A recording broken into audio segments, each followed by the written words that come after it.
Good morning, everybody. I'm very thankful to see you all this morning. I'm thankful to welcome you to what appears to be the beginning of the end of the longest government shutdown in U.S. history, as shameful as that is.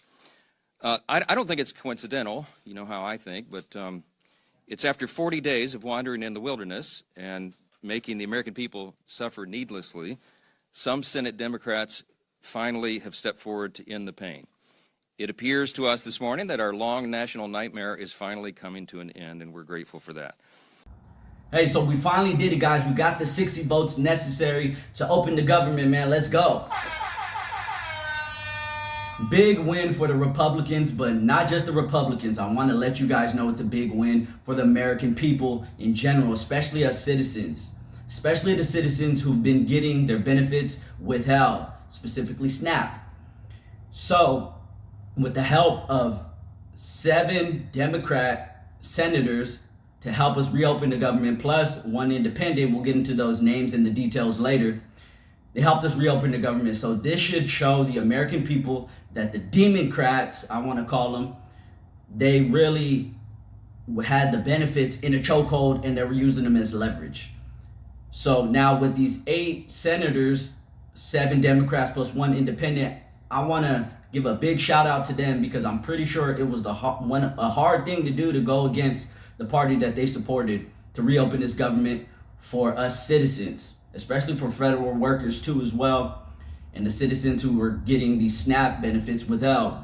Now I want to give a big shout out to them because I knew it took a lot of courage. I want to say another word, but there's some women on that side that helped us reopen this government too as well. So we'll just go with courage. I just give a big shout out to them because I know it took a lot of courage. They're getting a lot of heat right now too as well, especially from people on their side.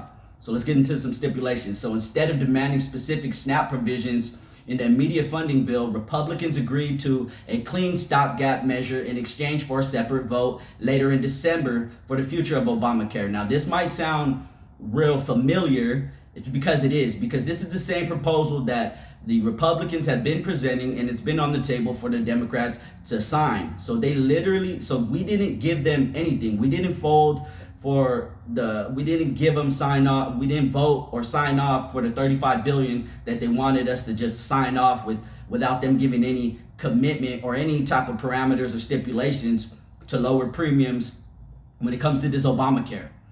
So that's why it sounds so familiar. But a couple of the other stipulations that were voted upon is guaranteed full pay for all federal workers, including those who were furloughed, worked without pay during the shutdown.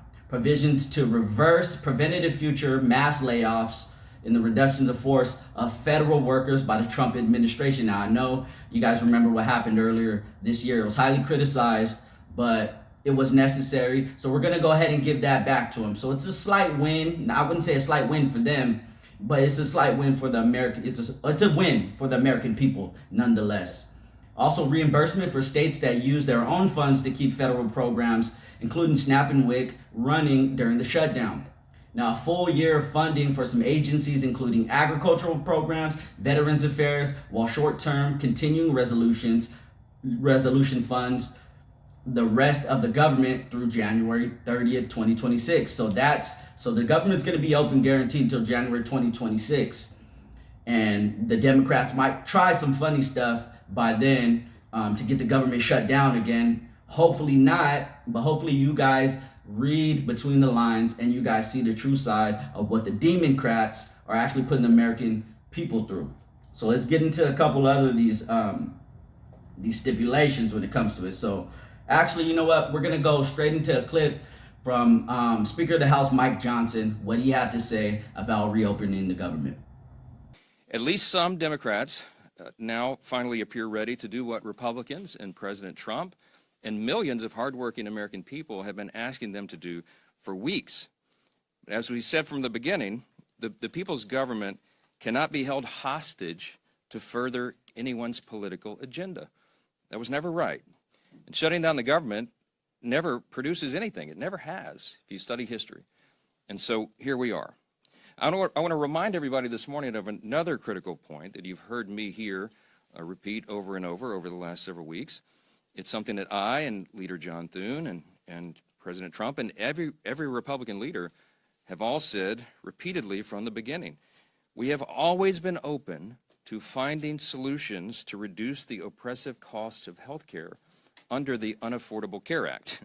Okay, yes, so we understand that the government is soon to reopen. I'll give it about a week tops, but that doesn't mean things are going to go back as usual how they were prior to the Schumer shutdown, which was October 1st, I believe. It's not that easy. So it's been a detriment to keep this government shutdown for this 40 days that it has been shut down. So now it's going to take some time, especially for these airline and these travel industries, to get back in line. So it's still expected for flight delays and flight cancellations and things of such. So as of Sunday, 50% of all flights were canceled or delayed. Let's go ahead and look at the clip of some stats of the recent flight delays and cancellations. Expect more aviation struggles. American Airlines says it's already canceled 220 flights Monday. United 190 and Southwest 140 to meet the government's 4% reduction, which was initially set to rise to 6% Tuesday and 10% by Friday. Now it's unclear if that order will change, with word of the shutdown possibly coming to an end. What's also uncertain is just how quickly the airline industry can get back up to speed, with Thanksgiving now less than 3 weeks away. So as you can see, it's not going to be too easy to get this government back on track, even though it's open. I'll give it a week or two. I'll give it a week till these funds the SNAP funds get to the American citizens. I'll give it a full 2 weeks, maybe even 3 weeks for these airlines to come back and play and to get back with the program, because a lot of these TSA people and these pilots and whatnot, everything else in the transportation and aviation and airline industry, it's going to take them a minute to get back on track, because you got to understand they've been without two checks longer than a month. You know, a lot of these, I heard rumors that some pilots and some TSA members and stuff are sleeping in their cars because they can't afford to go back and forth. We heard about the gas cards and all that. So let's go ahead and get into the names and these people responsible for reopening the government. And I got to give them credit. So there's a few senators that I want to name drop that participated in reopening this government on the Democratic side, plus one independent. So we have, of course, Catherine Cortez Masto. She's a senator out of Nevada. We have a senator out of Illinois, Durbin. We have John Fetterman, of course, out of Pennsylvania. Maggie Hassan out of New Hampshire. And you could look up the rest of the names. But I want to really give a big shout out to them. And us as the American people also should give a shout out to them, because like I said earlier, it takes a lot of courage to come against your party, pretty much. And they were trying to put up a good fight. It was a terrible fight, a terrible reasoning behind the fight as well. So I give them a big shout out, because I know that they know in their heart that it was the wrong thing to do. So finally they caved. Well, John Fetterman always been in line, but they finally caved and reopened the government. So I'll give them a big shout out for that.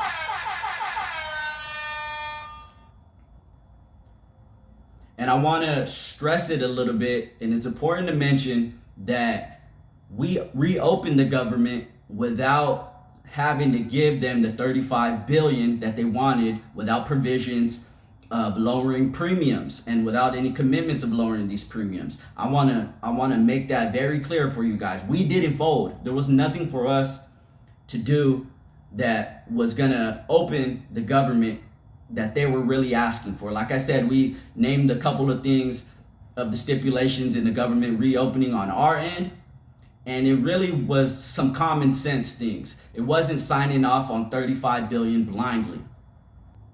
So I want to go ahead and get into a clip of Senator John Fetterman out of Pennsylvania, his reaction of the government reopening.